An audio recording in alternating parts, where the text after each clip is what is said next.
한 청년이 있었습니다. 그는 어릴 때부터 불교 집안에서 자랐습니다. 부모님은 늘 말했습니다. 복 받으려면 절에 가야 한다. 정성을 들이면 인생이 잘 풀린다. 그런데 청년이 점점 커가면서 이상한 생각이 들기 시작했습니다. 왜 사람들은 더 잘 살기 위한 이야기만 할까? 왜 신앙의 중심이 인생의 의미가 아니라 복을 받는 방법이 되어버린 걸까? 결국 그는 불교를 떠나게 됩니다. 그런데 얼마 후 친구의 권유로 교회를 나가게 됩니다. 처음엔 달라 보였습니다. 하지만 시간이 지나자 또 비슷한 말을 듣게 됩니다. 교회 열심히 다니면 복 받는다. 헌금하면 잘 된다. 기도하면 형통한다.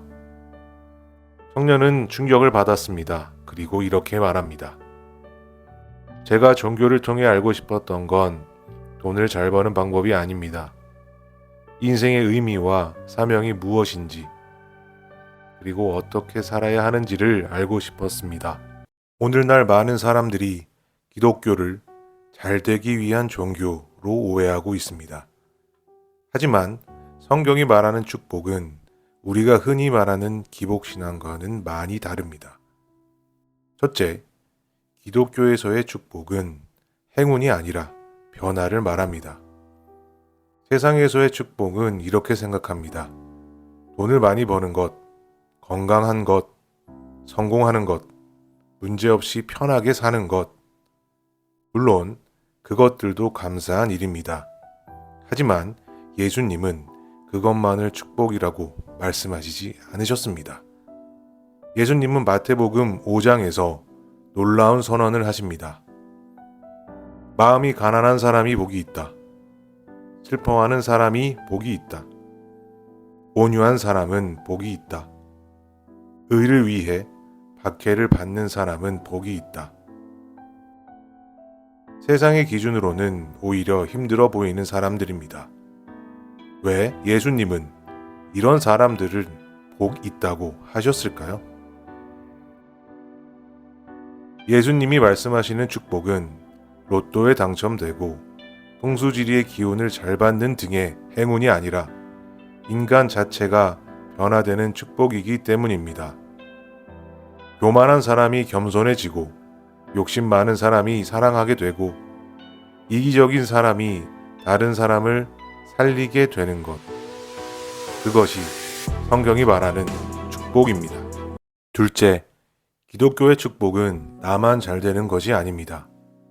많은 종교와 신앙은 복을 내가 잘 되는 것에 집중합니다. 하지만 예수님의 가르침은 달랐습니다. 가난한 자를 돌보라, 이웃을 사랑하라, 평화를 만들라, 억눌린 사람을 외면하지 말라. 실제로 예수님의 가르침을 따라 세상을 바꾼 사람들이 있었습니다. 한국 초기 선교사들은 편하게 살기 위해 우리나라에 온 사람들이 아니었습니다. 병든 사람들을 치료했고 학교를 세웠고 가난한 사람들을 도왔습니다. YMCA 같은 기관들도 이런 헌신 속에서 시작되었습니다. 그들의 신앙은 복만 받기 위한 신앙이 아니었습니다. 오히려 자신을 희생해서 다른 사람을 살리는 신앙이었습니다. 예수님은 바로 이것을 축복이라고 말씀하셨습니다. 그렇다면 진짜 축복을 위해 우리는 어떻게 살아야 할까요? 예수님의 가르침 속에는 반복해서 등장하는 세 가지 방향이 있습니다. 첫째, 책임을 피하지 않는 삶입니다. 성경은 게으름과 무책임을 결코 축복이라고 말하지 않습니다. 맡겨진 일을 성실하게 담당하고 정직하게 살아가고 자신의 책임을 외면하지 않는 삶, 그것이 하나님 앞에서 중요한 삶입니다. 둘째, 이웃의 고통을 외면하지 않는 삶입니다. 예수님은 형식적인 종교보다 사람을 살리는 사랑을 더 중요하게 보셨습니다. 기도만 많이 하는 사람보다 눈물 흘리는 사람 옆에 있어주는 사람, 예배만 열심히 드리는 사람보다 누군가의 짐을 함께 져주는 사람, 예수님은 그런 사람을 기뻐하셨습니다. 셋째, 고난 속에서도 하나님의 뜻을 붙드는 삶입니다. 세상은 고난을 저주처럼 생각합니다. 하지만 예수님은 말씀하셨습니다. 의를 위해 박해받는 사람은 복이 있다고 말입니다. 진짜 축복은 편안함만으로 완성되지 않는다고 말씀하십니다. 때로는 희생과 인내 속에서 인간은 더 깊어지고 더 하나님을 닮아가게 된다고 말씀하십니다. 정리하겠습니다. 기독교의 축복은 운이 좋아지는 것이 아닙니다. 하나님 안에서 인간이 변화되고 그 변화된 삶이 가정과 이웃과 사회를 변화시키는 것. 그것이 성경이 말하는 진짜 축복입니다. 어쩌면 우리는 지금까지 축복을 너무 작게 생각했을지도 모르겠습니다. 돈을 잘 벌고 문제없이 건강하게 사는 정도로만 말입니다. 하지만 예수님은 우리의 인생이 세상을 변화시키는 방향으로 나아가는 것, 그것이 진짜 복이라고 말씀하셨습니다. 여러분은 지금 어떤 축복을 구하고 계십니까?